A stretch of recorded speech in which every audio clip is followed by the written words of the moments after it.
अर्थ का मास तकरीबन 6 ज़रब 10 की ताकत 24 केजी है। लेकिन आप जानते हैं, मैं हमेशा ये सोचती रही हूँ कि हमने ये कैसे मालूम किया।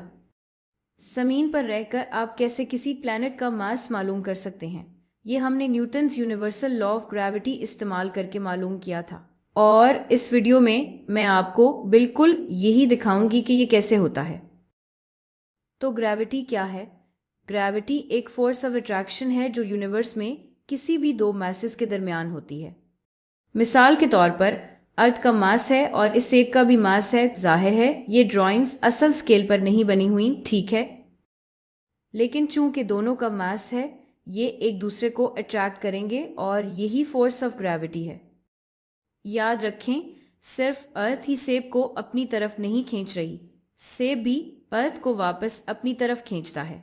न्यूटन्स थर्ड लॉ के मुताबिक ये एक इक्वल और ऑपोजिट फोर्स अर्थ पर वापस असरअंदाज होती है, तो यही फोर्स ऑफ ग्रेविटी है। लेकिन अर्थ और सेब में कोई खास बात नहीं है, कोई भी दो मासेस एक दूसरे को अट्रैक्ट करेंगे।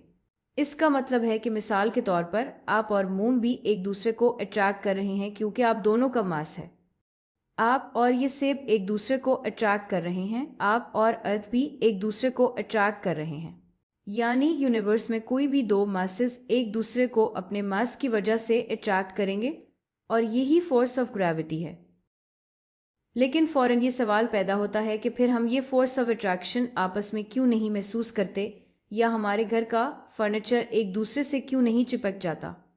क्या हमें ये महसूस नहीं होना चाहिए कि हम सिर्फ अर्थ की तरफ अट्रैक्ट क्यों होते हैं? ये वाकई बहुत अच्छा सवाल है। इसका जवाब देने के लिए हमें इस फोर्स ऑफ ग्रेविटी को थोड़ा और समझना होगा।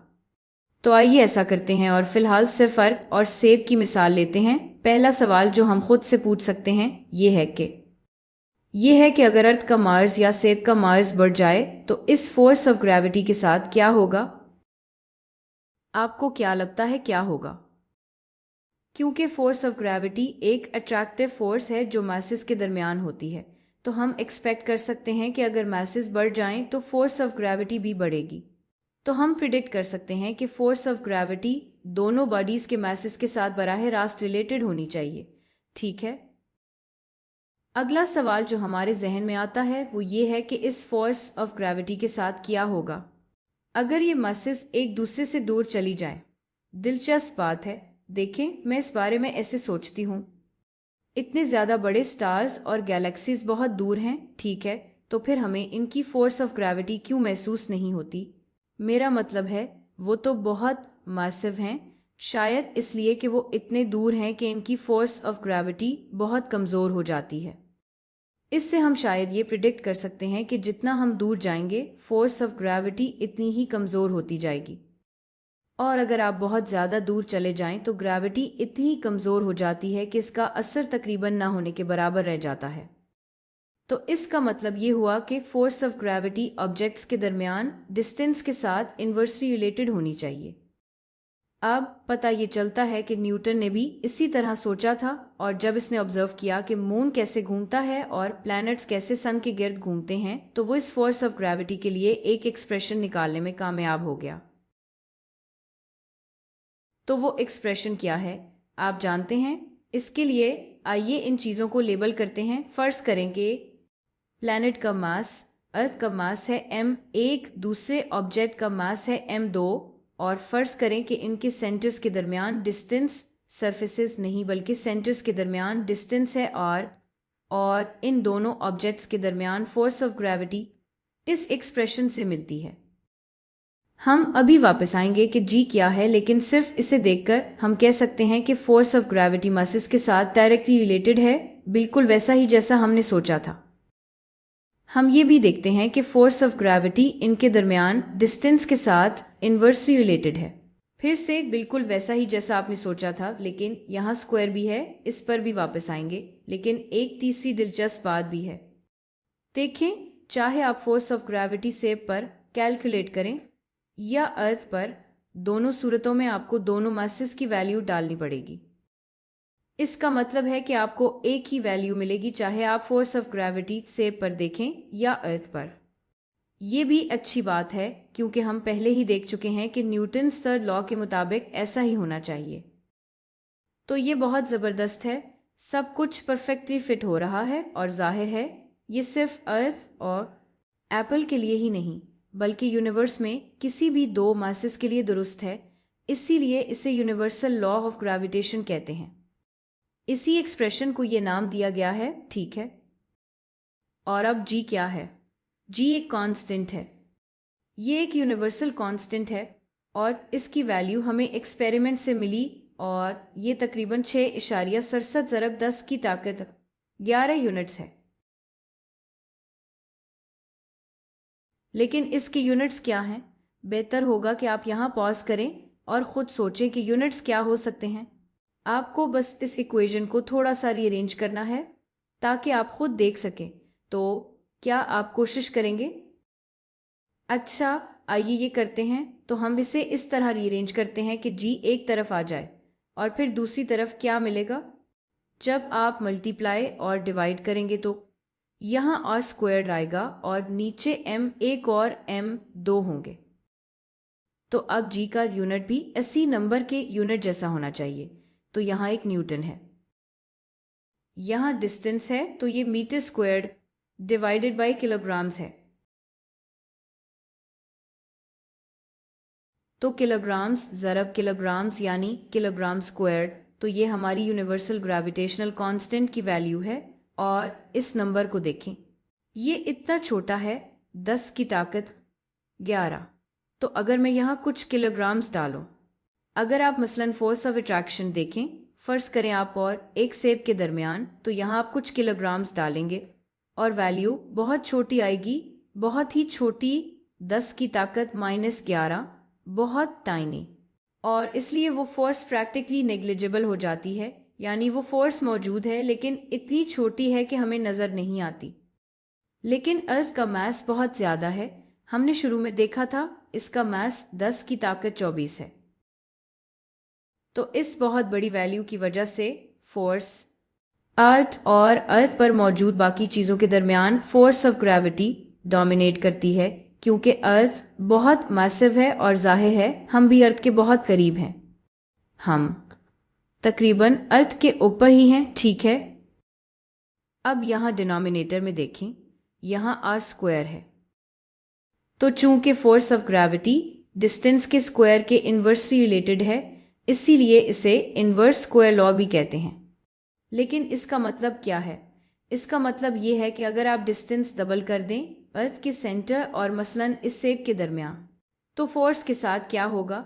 वो आधी नहीं होगी, कम तो हो जाएगी लेकिन आधी नहीं होगी। कितनी होगी? आइए देखते हैं।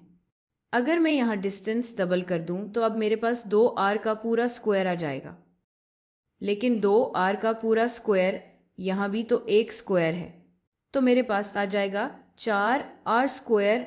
यानी देखें, फोर्स ऑफ ग्रेविटी अब वही पहले वाली फोर्स का 1/4 रह गई है, क्योंकि डिनोमिनेटर में 4 आ गया है। तो जब मैं डिस्टेंस डबल करती हूँ, फोर्स ऑफ ग्रेविटी 1/4 हो जाती है, आधी नहीं। इसी तरह अगर मैं डिस्टेंस को ट्रिपल कर दूं तो क्या होगा? अब मेरे पास 3r स्क्वायर आ गया, जो कि बन जाएगा 3 की ताकत 2 ज़रब r की ताकत 2, यानी 9r स्क्वायर। देखें, अब डिनोमिनेटर में 9 आ गया है, तो फोर्स ऑफ ग्रेविटी 1/9 हो जाएगी। तो जब मैं 3 गुना दूर चली जाऊं, फोर्स ऑफ ग्रेविटी 1/3 नहीं बल्कि 1/9 हो जाएगी, 1/9। और अब हम ये बात आसानी से ग्राफ बनाकर दिखा सकते हैं कि फोर्स ऑफ ग्रेविटी और डिस्टेंस का क्या ताल्लुक है। तो दोबारा देखें, r पर फर्ज करें फोर्स है F या F ऑफ g। अगर मैं डिस्टेंस 2 गुना कर दूं तो फोर्स आधी नहीं होगी बल्कि 1/4 हो जाएगी, तो वो कहीं यहाँ आ जाएगी। अगर मैं 2 बार डिस्टेंस बढ़ाऊं तो वो 1/9 हो जाएगी। तो देखें, जैसे जैसे आप डिस्टेंस बढ़ाते जाएंगे फोर्स ऑफ ग्रेविटी कम होती जाएगी। लेकिन ये कैसे कम होगी? अगर आप ग्राफ बनाएं तो आप अंदाज़ा लगा सकते हैं कि ग्राफ कुछ इस तरह नज़र आएगा। ये इन्वर्स स्क्वायर लॉ का ग्राफ है। अच्छा, अब हमें पता है कि किसी भी दो ऑब्जेक्ट्स के दरमियान फोर्स ऑफ ग्रेविटी कैसे कैलकुलेट करनी है। लेकिन अक्सर ऐसा होता है कि हमें अर्थ और इसके करीब मौजूद ऑब्जेक्ट्स के दरमियान फोर्स ऑफ ग्रेविटी कैलकुलेट करनी होती है। जैसे जब आप सेब गिरा रहे हैं या अर्थ और मेरे दरमियान फोर्स, इस तरह की चीज़ें। तो ऐसे केसेस में ये फॉर्मूला कैसे आसान हो जाएगा। अच्छा, तो ये आखिरी हिस्सा है, तो चलें अर्थ के करीब की बात करते हैं। इसके लिए फर्ज करें अर्थ का मास सिर्फ कैपिटल एम है, यानी बड़ा एम बड़ी अर्थ के लिए, और अर्थ के करीब मौजूद दूसरे ऑब्जेक्ट्स का मास हम स्मॉल एम कहेंगे। और फोर्स ऑफ ग्रेविटी अब क्या बन जाएगी? ये हो जाएगी वही चीज़ जी, ज़रब मस ऑफ द अर्थ ज़रब मस ऑफ द स्मॉल ऑब्जेक्ट, यानी जो भी ऑब्जेक्ट हम अर्थ के करीब कंसिडर कर रहे हैं, तकसीम डिस्टेंस जो प्लैनेट के सेंटर यानी अर्थ के सेंटर से इस खास ऑब्जेक्ट तक है। लेकिन अगर वो ऑब्जेक्ट अर्थ के बहुत करीब है तो वो डिस्टेंस तकरीबन रेडियस ही होगी, है ना? ज़रा सोचिए इस बारे में। मिसाल के तौर पर अगर आप कंसिडर कर रहे हैं, फ़र्ज़ करें यहाँ एक स्काई स्क्रेपर है। अब अगर आप फोर्स ऑफ ग्रेविटी ग्राउंड पर देखें या अर्थ और आपके दरमियान जो फोर्स ऑफ ग्रेविटी है जब आप ऊपर खड़े हैं, तो वो तकरीबन एक जैसी ही होगी, क्योंकि याद रखें ये ड्राइंग स्केल के मुताबिक नहीं है, ठीक है? अगर मैं स्केल के मुताबिक ड्रॉ करने की कोशिश करूं तो वो कुछ इस तरह नज़र आएगी। और देखें ये इतनी छोटी है कि सेंटर से ग्राउंड तक या सेंटर से ऊपर तक जो डिस्टेंस है वो तकरीबन रेडियस के बराबर ही है। असल में ये भी स्केल के मुताबिक नहीं है। हकीकत में इस स्केल पर तो हमें स्काई स्क्रेपर नज़र भी ना आए, तो प्रैक्टिकल तौर पर डिस्टेंस वही रहेगी। यानी सीधी सी बात यह है कि अगर आप अर्थ के करीब हैं तो हम इस डिस्टेंस को तकरीबन प्लैनेट के सेंटर और ऑब्जेक्ट के सेंटर के दरमियान मान सकते हैं, क्योंकि ये तकरीबन अर्थ का रेडियस ही होता है। और अगर हम ये वैल्यू डाल दें तो यहाँ r की सेकंड पावर आ जाएगी। और अब दिलचस्प बात यह है कि चूंकि हम ये अर्थ के लिए कैलकुलेट कर रहे हैं तो ये नंबर्स, ये वैल्यूज़ फिक्स हैं। तो g एक यूनिवर्सल कांस्टेंट है जो हमें पहले से पता है। m अर्थ का मास है जो हमने देखा, हमें ये भी पता है, और अभी मैं आपको दिखाऊंगी कि इसे कैसे कैलकुलेट करते हैं। और r अर्थ का रेडियस है, ये वैल्यू भी हमें मालूम है, ये तकरीबन 6400 km है। तो चूंकि ये वैल्यूज़ अर्थ के लिए फिक्स हैं, जब हम इसके करीब होते हैं तो हर बार अलग अलग सब्स्टिट्यूट करने के बजाय हम इन्हें इकट्ठा करके एक ही बार सब्स्टिट्यूट कर सकते हैं और बस याद रख सकते हैं।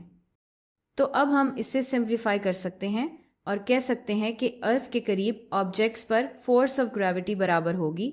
हम इसे इकट्ठा कर लेते हैं और सबको इकट्ठा करके सब्स्टिट्यूट कर सकते हैं, लेकिन हम इसे एक सिंबल देंगे, इसे कहेंगे स्मॉल g।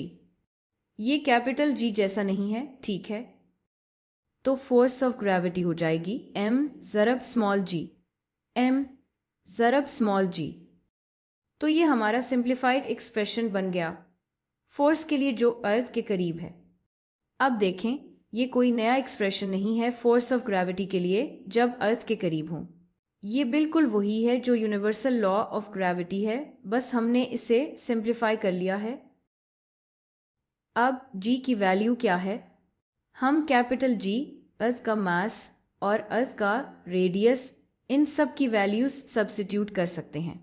और अगर आप ये करें, मुझे पूरा यकीन है आप ये कर सकते हैं, अगर आप ये करें तो हमें आंसर तकरीबन 9.81 मिलेगा। लेकिन ये असल में है क्या? यहाँ इसकी यूनिट्स क्या हैं? देखें, अगर ये न्यूटन्स सेकंड लॉ से देखें तो हमें पता है कि अगर ये फोर्स है और ये मास है तो ये लाजमी एक्सेलरेशन होगा। तो ये g, ये 9.81 असल में वो एक्सेलरेशन है जो ऑब्जेक्ट को अर्थ के करीब महसूस होती है।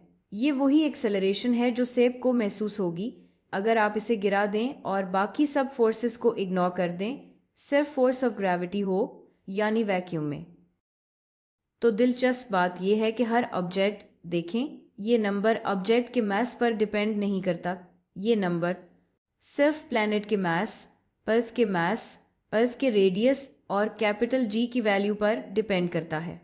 इसका मतलब है कि अर्थ के करीब हर ऑब्जेक्ट, अगर आप इसे गिरा दें तो वो 9.81 m/s की सेकंड पावर पर एक्सेलरेट करेगा, और इसी को एक्सेलरेशन ड्यू टू ग्रेविटी कहते हैं।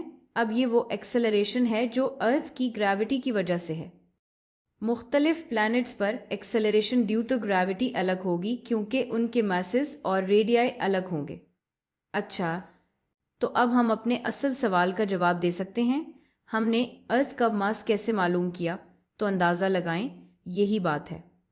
हमें पहले से स्मॉल जी की वैल्यू पता थी, यानी acceleration due to gravity of earth, क्योंकि हमने ये एक्सपेरिमेंटली कैलकुलेट की थी। और आप ये बस कुछ गिराकर और देख करके वो कितनी हाइट से गिरा और इसे नीचे आने में कितना वक्त लगा एक्सपेरिमेंटली मालूम कर सकते हैं। और हम ये पहले ही कर चुके थे। हम ये पेंडुलम से भी कर सकते हैं, ठीक है? तो हमें इसकी वैल्यू पता थी। हमें अर्थ के रेडियस की वैल्यू भी पता थी। ये भी काफ़ी पहले कैलकुलेट की गई थी। और ये भी बहुत दिलचस्प है, आप जानते हैं, शैडोज़ वगैरह इस्तेमाल करके। ये वाकई दिलचस्प चीज़ें हैं। और आखिर में जब हमें कैपिटल जी की वैल्यू पता चल गई तो हम इन्हें इक्वेट करके अर्थ का मास मालूम कर सकते थे। इसी तरह हमने अर्थ का मास असल में मालूम किया था। ना ये दिलचस्प, ना ये हैरत अंगेज। अब आपके लिए एक सवाल है, ज़रा सोचें कि आप कैसे मालूम करेंगे कि हमने सन का मास कैसे मालूम किया। मसलन, मेरा मतलब है, आप सन पर जाकर सेब गिरा सकते हैं और फिर एक्सेलरेशन ड्यू टू ग्रेविटी मालूम कर सकते हैं। लेकिन हम ऐसा नहीं कर सकते, ठीक है? तो फिर आप ये कैसे करेंगे? आप सन का मास कैसे मालूम करेंगे, या दूसरे प्लैनेट्स का मास, या सब मून्स का मास? मसलन आप ये कैसे मालूम करेंगे? ये वो चीज़ें हैं जिन पर आपको गौर करना चाहिए।